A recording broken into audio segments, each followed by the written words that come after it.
সবাইকে স্বাগতম জানাচ্ছি। আমি উত্তম কুমার রায়, সহকারী শিক্ষক, ইস্পাহানি উচ্চ বিদ্যালয়। আমাদের উচ্চতর গণিতে দশম শ্রেণীর প্রশ্নে একটু প্রবলেম হয়েছিল, একজন প্রশ্ন করেছিল। তো প্রিন্টিং মিস্টেকের কারণে এটা ছিল কোশ্চেন নাম্বার 1-এ ছিল, ক নাম্বারে ছিল আমাদের উৎপাদকে বিশ্লেষণ করো rx সমান 2x³ plus 13x² plus 15x plus 9। এটা হবে হচ্ছে এটা 9টা আমাদের থাকবে না, সো এটা আমাদের কারেক্ট করা আছে। এছাড়া দ্বিতীয় প্রশ্ন ছিল হচ্ছে 2 নম্বর প্রশ্ন a সমান 1/3x - 1। এটাতেও অঙ্ক করা যাবে, তবে এটাকে 2 দিয়ে অঙ্ক করলে সুবিধা হবে, মানে অঙ্কটা করতে সহজ হবে। সো এটা হচ্ছে আমাদের পরবর্তী প্রশ্নের সলিউশন। এখানে এটাই 2টা অংশ দিয়ে অঙ্ক করতে গেলে অঙ্কটা করতে সুবিধা হবে। সো আশা করি তোমরা বুঝেছো। যদি না বুঝে থাকো আমাদের কমেন্ট করলে অথবা স্কুলে আসলে পরে আমরা সেটা সমাধান করে দেবো। সবাইকে আবার স্বাগতম জানাচ্ছি আজকে আমাদের ক্লাসে। আজকে হচ্ছে আমরা সম্ভাবনা নিয়ে আলোচনা করব। অধ্যায় হচ্ছে 14, নবম দশম শ্রেণী উচ্চতর গণিতের আমাদের যে সাজেশন ছিল, সেই সাজেশনের সম্ভাবনা আমাদের অধ্যায়টা ছিল। তো সেটা নিয়ে কোনো লেকচার হয়নি আমাদের, তো সেই বিষয়ে আলোচনা করার আমরা চেষ্টা করব। প্রথমে বলে সম্ভাবনা মানে কি? সম্ভাবনা মানে হচ্ছে আমাদের কোন মানগুলো হতে পারে। যেমন যে কোনো কাজ করার ক্ষেত্রে আমরা একটা প্রেডিকশন করে ধারণা করে নেই যে এই রকমের আমার রেজাল্টগুলো হতে পারে। সেই রেজাল্টগুলো নির্ণয় করার পসিবিলিটি কত, সম্ভাবনা কত, যে আমি কতটুকু সাকসেসফুল হতে পারবো তার সম্ভাবনা কত, সেটাই হিসাব করার জন্য এই সম্ভাবনা চ্যাপ্টারটা করা হয়েছে বা আমরা করে থাকি সাধারণত। তো প্রথমেই সূত্র আছে, এখানে একটাই সূত্র আমাদের হবে। এখানে সূত্র হচ্ছে আমাদের সম্ভাবনা সমান হচ্ছে অনুকূল ঘটনা, অনুকূল ফলাফল ডিভাইড বাই হচ্ছে সমগ্র ফলাফল। অনুকূল ফলাফল মানে কি, আমরা যখন এক্সাম্পলটা দেখবো একটু ক্লিয়ার হয়ে যাবে। এক্সাম্পল আমি লিখে রেখেছি, একটি মুদ্রা 3বার নিক্ষেপ করা হলে নিচের প্রশ্নের উত্তর দাও। তাহলে এই 3টা প্রশ্নে আমার উত্তর দেওয়ার আমরা পরপর করার কি চেষ্টা করব। তাহলে একটি মুদ্রা মানে হচ্ছে আমরা যে আমাদের পয়সা যে আমরা ইউজ করি বা টাকা ইউজ করি পয়সাটা, সেখানে দেখব যে 2টা পিঠ, একটা হচ্ছে ওপরের পিঠ, একটা নিচের পিঠ। তাহলে একটা পিঠ আমরা ধরে নিচ্ছি, একটা পিঠ হচ্ছে আমাদের হেড, একটি পিঠ আমি এখানে সমাধান লিখে করি। সমাধান আমরা ক করব। সো অঙ্ক করার আগে আমাকে কিছু ঘটনা তৈরি করতে হবে যে 3টি মুদ্রা নিক্ষেপ করলে কী কী ঘটনা হতে পারে। তো প্রথমে আমাদের ঘটনা হচ্ছে একটি হেড হতে পারে, একটি হেড অথবা একটি টেল হতে পারে। এই দুইটা আমাদের সম্ভাব্য ফলাফল। একটা পয়সার একটা পিঠে যদি হেড থাকে আর একটা পিঠে আমাদের টেল থাকে সাধারণত। তাহলে আমাকে বলছে মুদ্রাটি 3বার নিক্ষেপ করা হবে। তো 3বার নিক্ষেপ করলে আমাদের ট্রি ডায়াগ্রামটা কীরকম হবে আমাদের দেখতে হবে। নিম্নে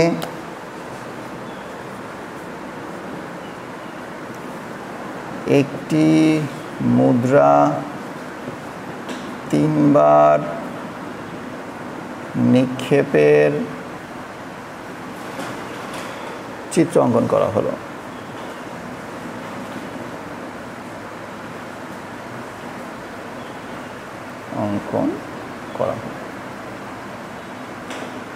তাহলে আমরা দেখি, আমরা যখন প্রথম মুদ্রা নিক্ষেপ করব, তাহলে এটা হচ্ছে আমাদের মুদ্রা। যদি আমি মুদ্রা নিক্ষেপ করি আমরা, তাহলে প্রথমে আমাদের কি হচ্ছে, এখান থেকে একটা হেড হবে অথবা একটি আমাদের টেল হবে। এটা আমরা কি করলাম, প্রথমবার নিক্ষেপ করলাম, প্রথমবার।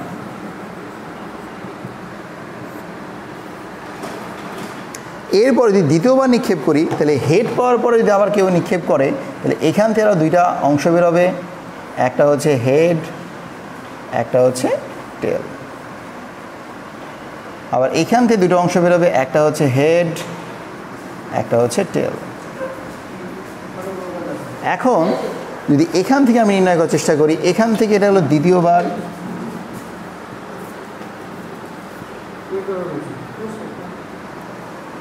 গেল। তৃতীয়বার নিক্ষেপ করি, তাহলে এখান থেকে আবার হেড হতে পারে, আবার টেল হতে পারে, আবার হেড হতে পারে, আবার টেল হতে পারে।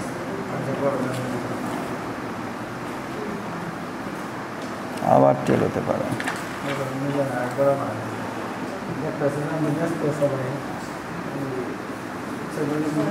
তাহলে আমরা ট্রি ডায়াগ্রাম দেখতে পেলাম যে প্রথমবার নিক্ষেপ করলে একবার হেড হচ্ছে একবার টেল হচ্ছে, দ্বিতীয়বার নিক্ষেপ করলে একবার হেড টেল হতে পারে আবার হেড টেল হতে পারে, তৃতীয়বার নিক্ষেপ করলে এটা আমার তৃতীয়বার নিক্ষেপ করা হচ্ছে তৃতীয়বার।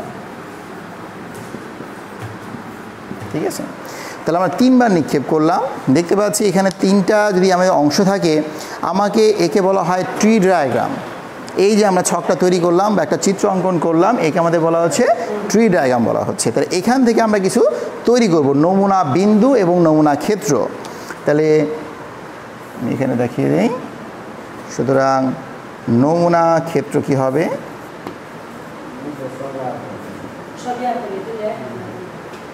নমুনা ক্ষেত্র আমাদের কি থাকতে পারে? আমরা আউটপুট দেখব, আমরা এদিক থেকে দেখার চেষ্টা করব কি ঘটনাগুলো ঘটতেছে। যদি আমি একই পয়েন্টে আসি, তাহলে আমি দেখতে পাচ্ছি আমাকে ট্রিপল এইচ মানে একটা হেড, দুইটা হেড, তিনটা হেড হয়ে আসতে হচ্ছে। তাহলে প্রথম ঘটনাটা হচ্ছে আমার ট্রিপল এইচ বা 3টা হেড। এরপরের ক্ষেত্রে হেড হেড টেল, তাহলে আসবো আমরা হেড হেড টেল আসবো। এরপরে এই পর্যন্ত আমার শেষ, যে কাউন্ট করা হয়ে গেল। এখানে করলে পরে হেড টেল হেড, তাহলে হেড টেল হেড পাবো। অপর ক্ষেত্রে হেড টেল টেল, তাহলে হেড টেল টেল পাবো। আবার তাহলে এই 4টা আমাদের কমপ্লিট হয়ে গেল। নিচের 4টা যদি আমি লিখি টেল হয়ে, তাহলে টেল হেড হেড, তাহলে টেল হেড হেড, এবং পাচ্ছি কত? টেল হেড টেল পাচ্ছি। আমি নিচে লিখতেছি এটা, তাহলে টেল হেড টেল পাচ্ছি। অপরপক্ষে টেল টেল হেড, তাহলে টেল টেল হেড পাবো, এবং আছে আমাদের টেল টেল টেল পাবো। তাহলে এই যে অংশগুলো আমরা পাচ্ছি, করে পেলাম 1 2 3 4 5 6 7 8। আমরা জানি একটা মুদ্রাকে যদি আমরা 3বার নিক্ষেপ করি তাহলে সর্বোচ্চ 8টি মান হতে পারে।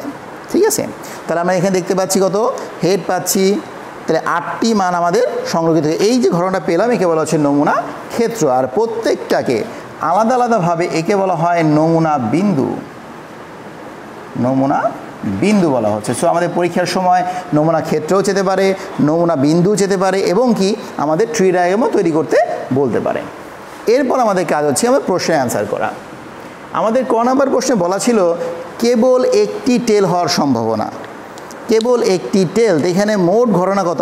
আমাদের সম্ভাব্য ফলাফল। তাহলে আমি লিখতে পারি এখানে অনুকূল, তাহলে আমি লিখতে পারি কেবলমাত্র কেবল একটি টেল,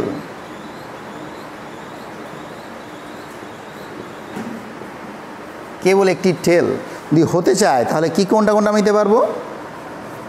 তাহলে কেবল একটি টেল এখানে আছে, তাহলে এইচ এইচ টি, এখানে একটা আছে এইচ টি টি, এখানে 2টা টেল তাই নিতে পারবো না। এখানে একটা টেল আছে, তাই কত? T H H. পরেরটা দিচ্ছি 2টা টেল আছে, এটা নিতে পারবো না। এখানেও 2টো, এখানে 3টে, তাহলে এগুলো আমি নিতে পারতেছি না। তাহলে নিতে পেলাম গোটা 3টা নিতে পেলাম, বা 3টে নিতে পারলাম আমরা। তাহলে এখানে কেবল একটি টেল হওয়া কয়টা ঘটনা পাইছি আমি? 3টি ঘটনা। তাহলে আমার প্রথমে কি ছিল? অনুকূল ফলাফল। তাহলে অনুকূল ফলাফল, একটি টেল হওয়ার অনুকূল ফলাফল আমি একটু সাজিয়ে লিখি। কেবল একটি টেল হওয়ার অনুকূল ফলাফল, অনুকূল কি ছিল আমাদের ফলাফল? কত ছিল আমাদের? এখানে 3টি ঘটনা আমরা পেয়েছি, 3 হবে। আর সমগ্র ফলাফল 3টি বা 3বার নিক্ষেপ করলে একটি মুদ্রা 3বার নিক্ষেপ করলে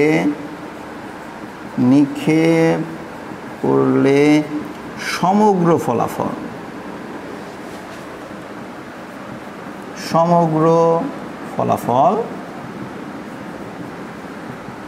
কত ছিল আমাদের? আমরা মোট নমুনা বিন্দু পেয়েছিলাম ওটা 1 2 3 4 5 6 7 8টি, তাহলে এখানে হবে 8। আমাকে বলা হচ্ছিল কেবল একটি টেল হওয়ার সম্ভাবনা, তাহলে সুতরাং কেবল একটি টেল হওয়ার সম্ভাবনা যে কত হবে? আমরা জানি অনুকূল ফলাফল হবে কোথায়? ওপরে, আর সমগ্র ফলাফল হবে কোথায়? নিচে। তাহলে অনুকূল ফলাফল ছিল 3 এবং সমগ্র ফলাফল ছিল হচ্ছে 8। তাহলে এইটা হবে আমাদের নির্ণীয় রেজাল্ট হবে আমাদের।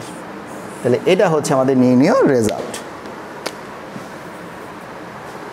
আশা করি তোমরা এটা বুঝেছো। যদি কারো কোনো প্রবলেম থাকে আমরা সেটা সলিউশন করার চেষ্টা করব।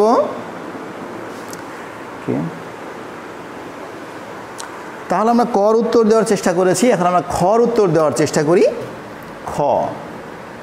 খর ক্ষেত্রেও আমাকে যদি প্রশ্ন শুধুমাত্র খ নিয়ে প্রশ্নটি করা হয় তাহলে কিন্তু আমাদের এই সমস্ত কাজগুলো করে তারপর এখানে আসতে হবে। এরপরে আমরা এই খর জন্য কাজ করতে পারবো। তাহলে এই কাজটা এই নমুনা ক্ষেত্র পর্যন্ত আসতে হবে আমাদের প্রতিটা প্রশ্নের জন্য, এখানে কোনো ছাড় হবে না, এখানে অবশ্যই আমাকে করতে হবে, তারপরে আমি কাজ করতে পারবো। তাহলে পরেরটুকু আমি দেখি 3টি হেড হওয়ার সম্ভাবনা। তাহলে আমাদের 3টি টেল বা 3বার মুদ্রা নিক্ষেপ হওয়ার সম্ভাবনা লিখে ফেলি। তাহলে 3বার মুদ্রা নিক্ষেপের সমগ্র ফলাফল আমাদের কি ছিল? ফলাফল আমরা জানতাম কত? 8টি। কীভাবে 8টি পেয়েছি আবার বলি? 1 2 3 4 5 6 7 8টা, এই 8টা আমরা পেয়েছি। তাহলে এখানে ঘটনা করা ছিল 1 2 3 4 5 6 7 8টা। তো সেই হিসাবে আমাদের 8টি ফলাফল হয়েছে। 3টি হেড হওয়ার ফলাফল, তো 3টি হেড, তিনটাই হেড হওয়ার অনুকূল ফলাফল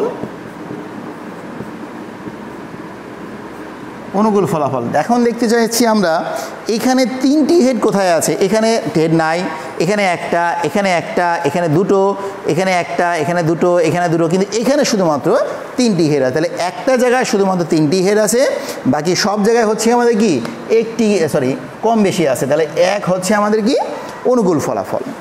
তাহলে 3টি হেড হওয়ার সম্ভাবনা কী হবে? 3টাই হেড হওয়ার সম্ভাবনা আমাদের কি হবে? তাহলে অনুকূল ফলাফল ছিল আমাদের 1 এবং সমগ্র ফলাফল ছিল হচ্ছে 8। তাহলে এটা হচ্ছে আমাদের নির্ণীয় অ্যান্সার। আশা করি তোমরা এটা বুঝেছো। যদি কারো কোনো প্রশ্ন থাকে আমাদেরকে একটু কমেন্ট করবে অথবা আমাদেরকে যদি কন্ট্যাক্ট করার চেষ্টা করবে, তাহলে আমরা চেষ্টা করব তোমাদের যে সমস্যাগুলো সমাধান করে দেওয়ার জন্য। তাহলে আমরা খ করলাম, এখন গটা করে চেষ্টা করি।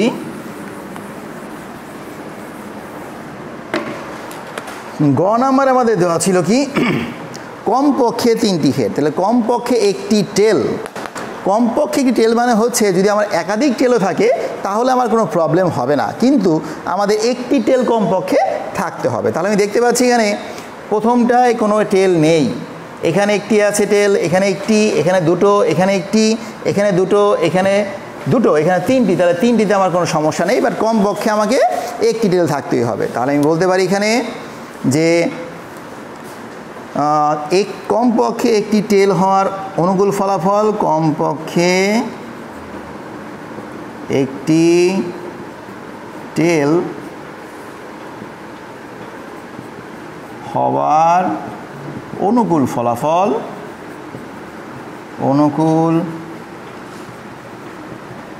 ফলাফল, ঠিক আছে। তাহলে কী কী আছে আমাদের? আমি যদি গ্রুপিং করে দেই তাহলে একটা হেড আমাদের বাদ যাবে, 3টা হেড যেটা সেটা বাদ যাবে, বাকি সবগুলো আসবে। তাহলে হেড হেড টেল, HTH, HTT, THH, THT, TTH এবং TTT। তাহলে 1 2 3 4 5 6 7টা। তাহলে সম্ভাব্য অনুকূল ফলাফল কত পাচ্ছি আমরা? 7 পাচ্ছি। তাহলে এখানে আমরা 7 উল্লেখ করে দিচ্ছি, ঠিক আছে। আর 3টি টেল বা 3টি মুদ্রা নিক্ষেপ করার সম্ভাবনা কত ছিল আমাদের? আমরা লিখে ফেলি 3টি বা 3বার মুদ্রা মুদ্রা নিক্ষেপ করার সম্ভাবনা আমাদের ছিল তিনবার মুদ্রা নিক্ষেপের সম্ভাবনা, সমগ্র ফলাফল তো ছিল 8টি ছিল আমাদের, 8 ছিল। তাহলে আমাদের এখানে কি হতে আমাদের যে কমপক্ষে একটি টেল হওয়ার সম্ভাবনা, তাহলে কমপক্ষে একটি টেল হওয়ার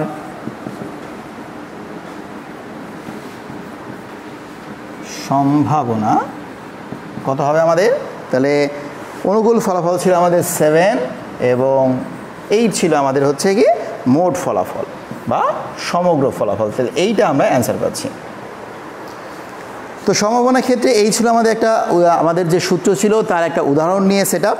তো আশা করি তোমরা এটা বুঝেছো। যদি কোনো কারো প্রশ্ন থাকে বা কোনো প্রবলেম মনে হয় তাহলে আমাদের ওই অঙ্কগুলো যদি তোমরা কমেন্ট করো তাহলে আমরা ওই ধরনের অঙ্কগুলো করানোর চেষ্টা করব। এখানে আরও কিছু অঙ্ক আছে আমাদের, সেগুলো আমরা চেষ্টা করব করার জন্য।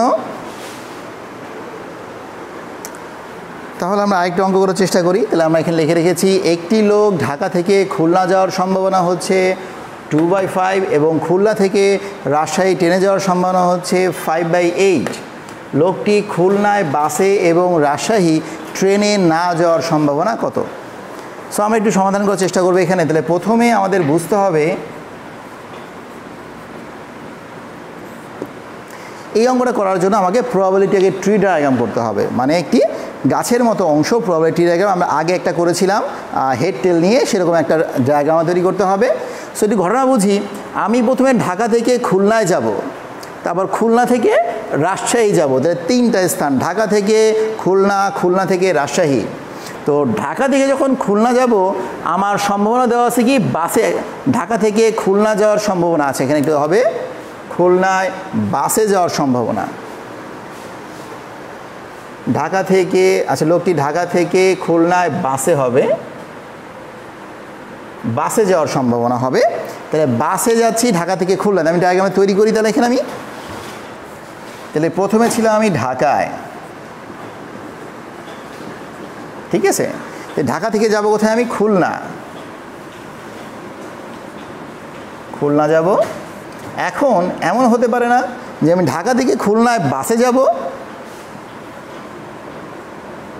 অথবা আমি বাসে যাব না।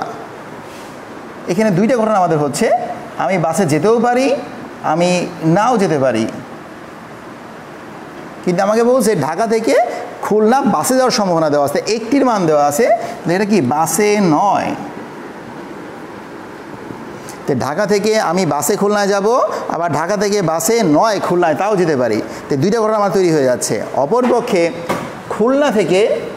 খুলনা থেকে কি রাজশাহী যাব, তো খুলনা থেকে রাজশাহী ট্রেনে যাওয়ার সম্ভাবনা, ট্রেনে আমি যেতে পারি রাজশাহী, ঠিক আছে। তাহলে আমি কোথায় যাব? ট্রেনে যাব, ট্রেনে। আবার এমন হতে পারে আমি ট্রেনে যাব না, ট্রেনে নয়।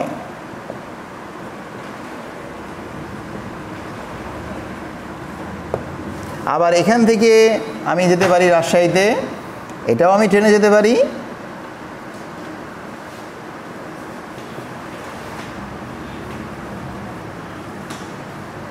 আবার ট্রেনে আমি নাও যেতে পারি।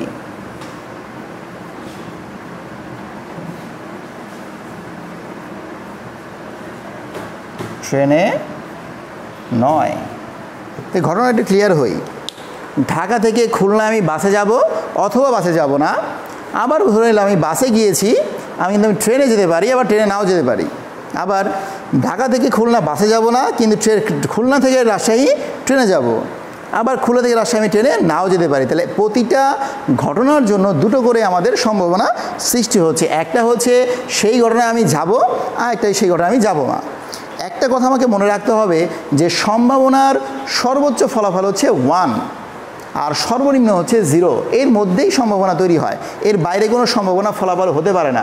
যদি কখনো ক্ষেত্রে আমরা প্রবাবিলিটি কত পাই 1-এর বেশি পেয়ে গেছি, মনে করো 1.2 পেয়েছি, তাহলে আমাকে মাথায় রাখতে হবে যে আমাদের কোনো একটা অঙ্কে কোনো সমস্যা হয়েছে বা হিসাবে উল্টাপাল্টা হতে পারে, যার জন্য 1.2 চলে আসছে। কিন্তু নর্মালি যদি কোনো সম্ভাবনা আমরা অঙ্ক করি তাহলে কখনোই তার মান 1-এর থেকে বড় হবে না, 1-এর থেকে ছোট হবে, 0 থেকে 1-এর মধ্যে থাকবে। তাহলে আমরা একটু ধাপে ধাপে করার চেষ্টা করি। এখানে আমরা দেখি ঢাকা থেকে খুলনায় বাসে যাওয়ার সম্ভাবনা দেওয়া আছে ঢাকা থেকে খুলনা বাসে যাওয়ার সম্ভাবনা এটা আমার দেওয়া ছিল। ঢাকা থেকে খুলনা বাসে যাওয়ার সম্ভাবনা 2/5, তাহলে 2/5। তাহলে আমি এটাও বের করতে পারি ঢাকা থেকে খুলনা বাসে না যাওয়ার সম্ভাবনা। তাহলে কী পাবো আমি? যেহেতু আমরা জানি সমগ্র ফলাফল হচ্ছে 1, তাহলে বিয়োগ করলে আমি কি পাবো? বাসে না যাওয়ার সম্ভাবনাটা পেয়ে যাব। তাহলে বিয়োগ করে কত পাচ্ছি? লসাগু হচ্ছে 5, তাহলে 5 - 2, তাহলে পাচ্ছি কত? 3/5। তাহলে এটা হচ্ছে আমাদের একটা রেজাল্ট, এটা হচ্ছে একটা রেজাল্ট। তাহলে আমরা মানটা এখানে বসিয়ে দেই। তো ঢাকা থেকে রাজশাহী বাসে গিয়েছিলাম, তো বাসে ছিল আমাদের 2/5। বাসে আমি যাইনি, তাহলে সম্ভাবনা কত হবে? 3/5 হবে। ঠিক আছে। আবার ট্রেনের ক্ষেত্রে আমি যদি বের করতে চাই, যে আমার বলা আছে খুলনা থেকে রাজশাহী ট্রেনে যাওয়ার সম্ভাবনা 5/8, তাহলে খুলনা থেকে রাজশাহী ট্রেনে যাওয়ার সম্ভাবনা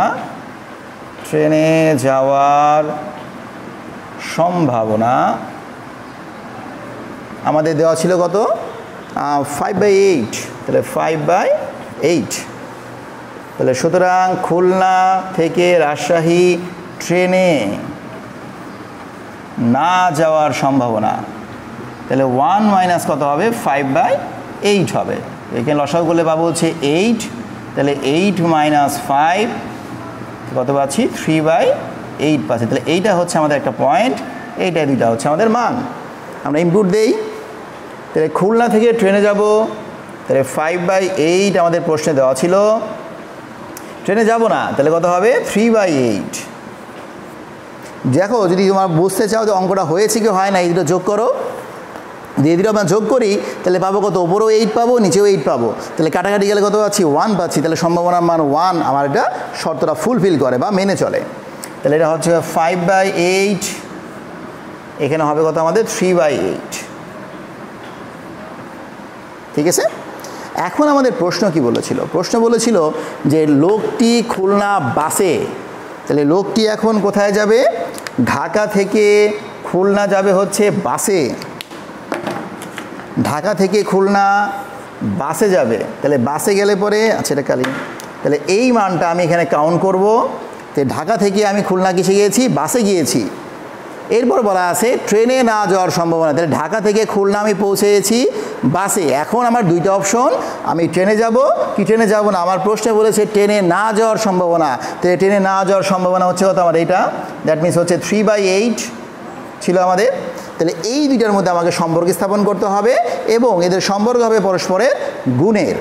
তাহলে আমি লিখতে পারি এখানে, যে আমি এখানে লিখি তাহলে, সুতরাং ঢাকা থেকে খুলনায় বাসে, তাহলে খুলনায় বাসে এবং রাজশাহী ট্রেনে